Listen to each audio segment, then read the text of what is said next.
Do this tomorrow morning. Step into your shower exactly as you normally would. Turn the water to the absolute hottest temperature your skin can safely and comfortably tolerate. Stand directly under the stream for exactly 3 minutes. Let the intense heat soak deeply into your chest, your neck, and your shoulders.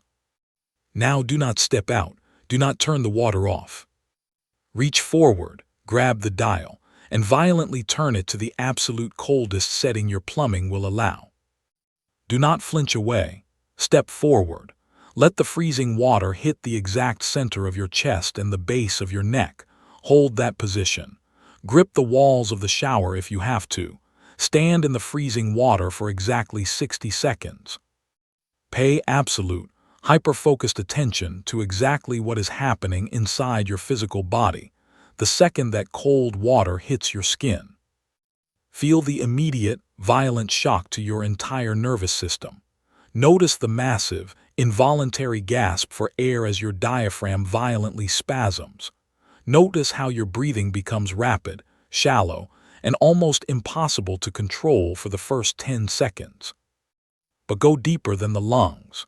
Feel the sudden, intense, agonizing squeezing sensation happening directly underneath your skin. Feel the distinct, physical sensation of your blood violently rushing away from the surface of your arms and legs, diving deep into your core to protect your vital organs from the freezing temperature. Feel your heart rate spike massively. Notice the intense, vibrating energy surging through your chest. Hold the position. Breathe through the panic, 60 seconds. You think that violent shock to your system is dangerous. If you are over the age of 60, you have been culturally programmed to believe that extreme temperatures are a threat to your aging heart.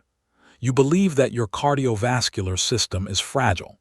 You believe that the comfortable, static, perfectly lukewarm shower you take every single morning is the safe and healthy option for your aging body.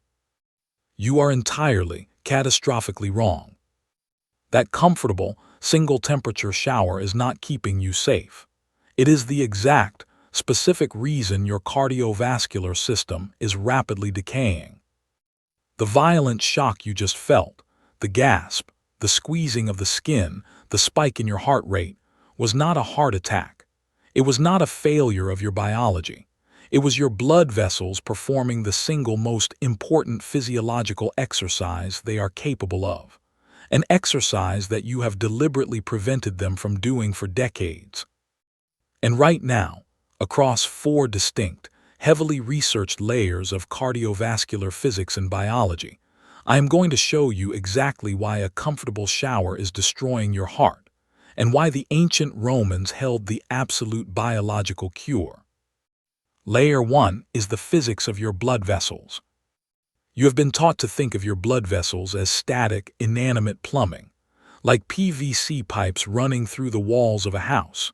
You think that as long as the pipes aren't clogged with cholesterol plaque, the plumbing is fine. This is a fundamental misunderstanding of human anatomy. Your blood vessels are not static pipes. They are living, dynamic, highly muscular tubes. And the absolute most critical part of this tube is the inner lining, a layer exactly 1 cell thick, called the endothelium. The endothelium is a highly intelligent, biologically active organ. Its primary job is to monitor the blood flow and release a gas called nitric oxide, NO. When the endothelium releases nitric oxide, the muscular walls of the blood vessel relax and expand. This is called vasodilation. When the endothelium stops releasing it, the walls clamp down and constrict. This is called vasoconstriction. Expand, contract, expand, contract. In a healthy, youthful body, the blood vessels are incredibly elastic. They expand and contract instantly on demand, regulating your blood pressure effortlessly. But as you cross the age of 50, and especially as you cross 60, a terrifying biological process occurs if you do not actively fight it. The endothelium gets lazy. The production of nitric oxide plummets. The muscular walls of the arteries begin to stiffen and harden. In cardiology, this is called endothelial dysfunction. and it is the absolute precursor to almost every cardiovascular disease on Earth. When your blood vessels lose their ability to expand and contract, they become rigid pipes. Because the pipes cannot expand to accommodate blood flow, your heart is forced to pump exponentially harder just to push the same amount of blood through the system. Your resting blood pressure steadily climbs. Your circulation to your extremities fails. Your cardiovascular system does not fail because it was used too much. It fails because it lost its elasticity.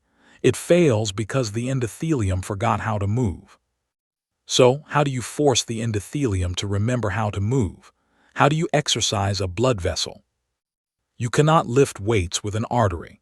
You cannot take a pill to permanently restore elasticity. You have to mechanically force the tissue to expand and contract using the laws of thermodynamics. When you stood in that shower under the absolute hottest water you could tolerate, your body detected a thermal threat. It realized your core temperature was rising. To save you from overheating, your nervous system commanded your endothelium to release massive amounts of nitric oxide. Your blood vessels dilated aggressively. They expanded to their absolute maximum diameter, rushing massive volumes of blood to the surface of your skin to vent the heat. That was the extreme expansion. And then you violently turned the dial to freezing cold. Instantly, the thermal threat reversed. Your brain detected freezing water on the skin. To prevent you from dying of hypothermia, your nervous system commanded your endothelium to slam shut. The blood vessels vasoconstricted violently.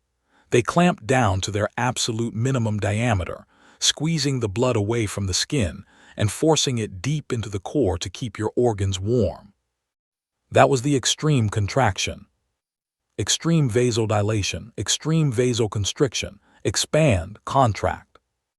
What you just did in that shower was not waking yourself up. You just forced your cardiovascular system to perform a heavy, maximum effort set of squats. You mechanically, physically forced the smooth muscle of your arteries to stretch to their absolute limit, and then compress to their absolute limit. You ran the vascular pump. When you run this pump, when you rapidly alternate between hot and cold, you are forcefully tearing the stiffness out of the arteries. You are demanding that the endothelium produce nitric oxide. You are physically exercising the very elasticity that aging is trying to steal from you. To understand the sheer magnitude of what we have lost, we have to look at the greatest engineers of the ancient world. The ancient Romans conquered the known world. And wherever the Roman legions marched, wherever they established a city, from the deserts of North Africa to the freezing borders of Hadrian's Wall in Britain, the very first thing they built was not a palace. It was the thermae, the bathhouse. The Roman bath was not a place to simply wash dirt off the body with a bar of soap. It was a massive, highly engineered facility dedicated entirely to advanced cardiovascular medicine. The Roman citizen did not just walk into a pool of water. They followed a strict, rigid, biologically perfect protocol. First, they entered the Tepidarium, the warm room.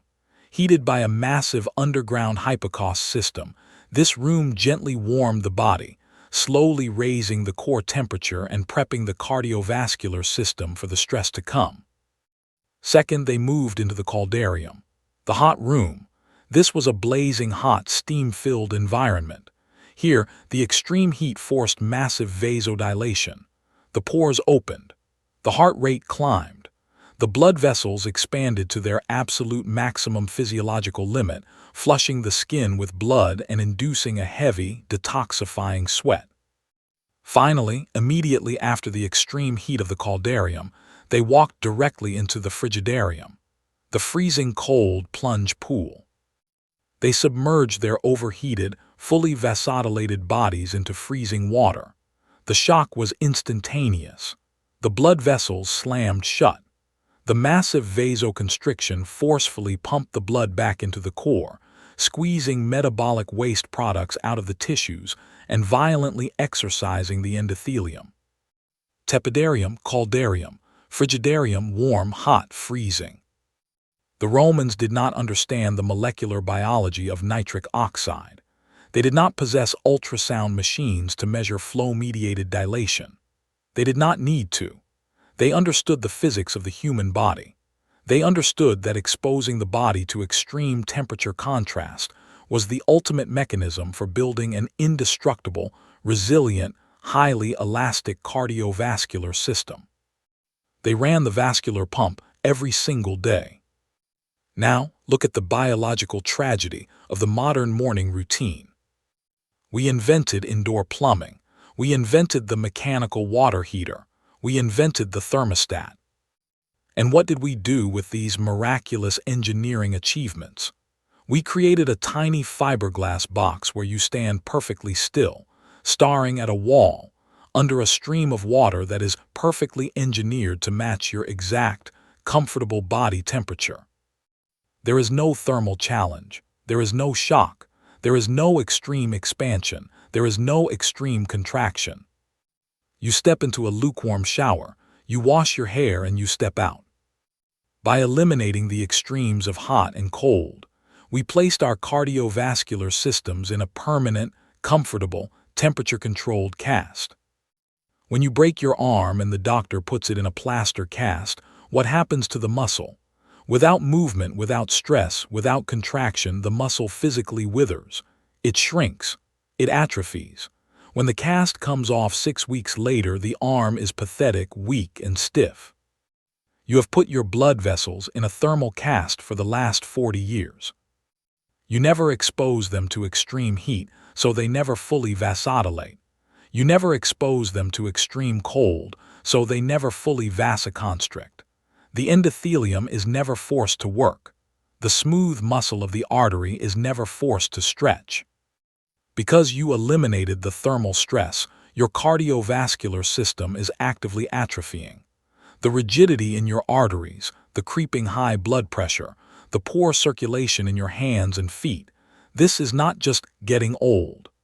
It is the biological penalty for living inside a temperature-controlled vacuum. The modern shower killed the Roman vascular pump, and your aging heart is paying the absolute ultimate price for that comfort. But the mechanical pumping of the blood vessels is only the macro-level physics. Layer 3 is what happens on a microscopic, cellular level when you subject your body to extreme temperature contrast. In biology, there is a concept called hormesis.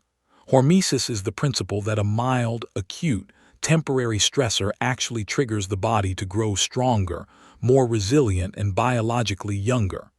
Exercise is a hormetic stressor. Fasting is a hormetic stressor. And extreme temperature is the most powerful hormetic stressor of all. When you stood in that shower under the blazing hot water, your cells detected the thermal stress. As your internal temperature began to rise, your cells realized that the heat was threatening to damage their internal structures. In response to this stress, your body flooded your system with a specific class of molecules called heat shock proteins, HSPs. Heat shock proteins are the biological mechanics of your cells. As you age past 60, your cells accumulate garbage. Specifically, they accumulate misfolded, damaged proteins that clump together and cause cellular dysfunction. This accumulation of cellular garbage is one of the primary drivers of biological aging and degenerative disease. When the heat stress triggers the release of heat shock proteins, these tiny biological mechanics patrol your cells, identify the damaged, misfolded proteins, and physically repair them. If they cannot repair them, they tag them for destruction and clearance. The heat stress literally forces your body to clean up the cellular garbage of aging. But if you never expose yourself to intense heat, if you only ever take comfortable, lukewarm showers and sit in air-conditioned rooms, the heat shock proteins are never summoned in high numbers. The garbage accumulates. The cells degrade. You age faster on a microscopic level simply because you avoided the heat. Layer 4 is the exact opposite end of the spectrum, the freezing cold. When you violently turned the dial to cold and took the shock to your chest, your body initiated an entirely different, equally powerful survival mechanism. To keep you from freezing to death, your brain commanded the activation of brown adipose tissue (BAT). Brown fat is not the white, jiggly visceral fat that stores excess calories around your waistline. Brown fat is a highly specialized, mitochondrial-dense, metabolically active tissue located around your collarbones, your neck, and your upper spine. Its only biological purpose is to burn massive amounts of glucose and lipids from your bloodstream to generate sheer physical heat. This is called non-shivering thermogenesis. When you are young, you have plenty of brown fat. It keeps you warm. But as you age, and as you live your entire life inside heated homes and heated cars, your body assumes you no longer need it. The brown fat atrophies. It disappears. Your metabolism slows down and your blood sugar rises. When you blast your body with freezing cold water, you violently reactivate whatever brown fat you have left. And more importantly, if you do it consistently. The cold stress forces your body to synthesize entirely new mitochondria. You literally build new brown fat. You physically rebuild the metabolic furnace of your youth. The cold shock forces your body to burn the excess glucose in your blood to keep you warm, massively improving your insulin sensitivity and stoking a metabolic fire that aging has been trying to put out. We must calibrate the science. I want you to know exactly how firmly established these mechanisms are in the medical literature, so you understand this is not a wellness trend.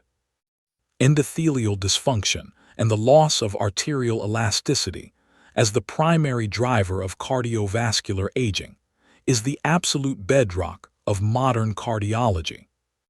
The improvement of flow-mediated dilation, FMD, through thermal therapy, specifically the expansion and contraction of blood vessels via heat and cold, is heavily documented in peer-reviewed vascular research. Contrast therapy is a proven mechanical intervention for arterial stiffness. The production of heat shock proteins in response to thermal stress and their role in repairing misfolded proteins is Nobel Prize-winning cellular biology. It is unquestionable scientific fact. The activation and synthesis of brown adipose tissue, BAT, through cold exposure is the gold standard of modern metabolic and endocrinology research. And the architectural and historical reality of the Roman thermae, the rigid sequence of Tepidarium, caldarium, and frigidarium, is established, indisputable archaeological consensus. The physics are real, the cellular biology is real, the historical precedent is real. Now stand perfectly still and recognize the sheer magnitude of the biological machinery you have been neglecting, and exactly what happens when you turn it back on. Think about the extreme vasodilation of the heat. Think about the violent vasoconstriction of the cold. Imagine what happens when you combine them. You step into the heat. The heat shock proteins flood your cells, repairing the damaged, aging proteins. The endothelium releases nitric oxide. The blood vessels expand to their maximum diameter, dropping your blood pressure and flushing your tissues with oxygen. Then the freezing cold hits. The brown adipose tissue ignites, burning glucose to generate a metabolic fire. The blood vessels slam shut, squeezing the metabolic waste out of the tissues and forcing the blood deep into the core. Expand, contract, repair, burn. 4 profound, intense, life-saving biological mechanisms running perfectly, simultaneously, cascading into one another to rebuild the resilience of the human cardiovascular machine. And all it requires is for you to stop accepting the pathetic, static comfort of a lukewarm box. Tomorrow morning, when you step into the shower, look at the dial. Look at the exact, comfortable, perfectly average position you have left it in for the last decade. Recognize that comfortable position for exactly what it is, a cast for your cardiovascular system, A slow, steady march toward arterial stiffness and endothelial decay. Do not accept it, break the cast. Turn the dial to the absolute hottest temperature you can safely tolerate. Stand in the heat. Let the vessels expand. Let the heat shock proteins deploy. And then reach forward and violently turn it to the freezing cold. Take the shock, gasp for air, let the vessels slam shut, let the brown fat ignite. Force your blood vessels to remember how to move. Force your endothelium to do its job. Run the vascular pump exactly the way the Romans ran it 2,000 years ago. It is not a torture device. It is not a stupid internet challenge. It is thermodynamics. It is cardiovascular physics. It is the medicine your aging heart is desperately begging you for. Turn the dial,